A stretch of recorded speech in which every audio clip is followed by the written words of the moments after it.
Le tourisme est considéré comme l'un des secteurs d'activité émetteurs de CO2 qui est responsable du changement climatique.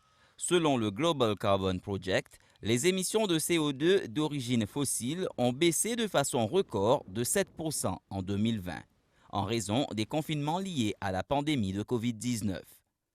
À Rodrigue, les opérateurs sont appelés à contribuer davantage à la restauration de la biodiversité à travers le Tourism Alternative Livelihood Scheme. À travers ce plan de support de l'Assemblée régionale, les opérateurs travaillent dans le secteur de la restauration de l'écosystème marin et terrestre pendant la durée de la fermeture des frontières. Ils délaissent volontiers leurs uniformes d'employés de tel ou d'autres établissements pour chausser des bottes et des gants dans les champs ou en forêt, entre autres. Au départ, nous plantons un petit plant café pendant une semaine. Et là, deuxième, troisième semaine, comment on peut trouver là, nous pouvons nettoyer les pieds bananes. Nous nettoyons plutôt le ban sentier trail. Et là, 3 semaines déjà là, nous gagnons une nouvelle expérience. L'équipe, nous en force, ben, nous travaillons, nous mettons la main dans la pâte pour qu'ils nous fassent ça travail. La vie est un succès formidable. Membre dans le secteur touriste, pour moi, je trouve une bonne initiative qui le gouvernement il trouve une solution pour nous. Peut-être nous pouvons travailler dans le café. Avant, nous étions dans le côté trail, nous pouvons nettoyer le chemin trail, mais je trouve ça bien intéressant. Point culminant de l'île, à 398 mètres, le Mont Limon est un site incontournable pour les visiteurs. La forêt est aujourd'hui plus aérée et possède également toute une variété de plantes endémiques.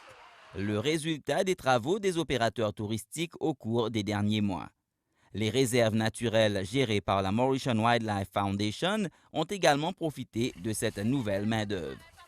Nous recevons un travail alternatif au tourisme, les 4 sites de travail, notamment la pépinière Solitude, la réserve de Grande Montagne, réserve Mosquito et réserve Île au Coco. Dans la pépinière, nous énormément la propagation de plantes. Je fais beaucoup de weeding, je fais préparer de polythène, arroser, préparer la grain, planter. Dans la réserve, c'est principalement un travail de restauration. Donc là aussi, je fais beaucoup d'élimination de plantes envahissantes et exotiques. Et l'île au Coco, nous aussi fait maintenance, sentier de randonnée. Quelques 483 opérateurs et employés du secteur du tourisme se sont engagés dans des travaux alternatifs dans le cadre du projet de l'Assemblée régionale depuis mars 2020.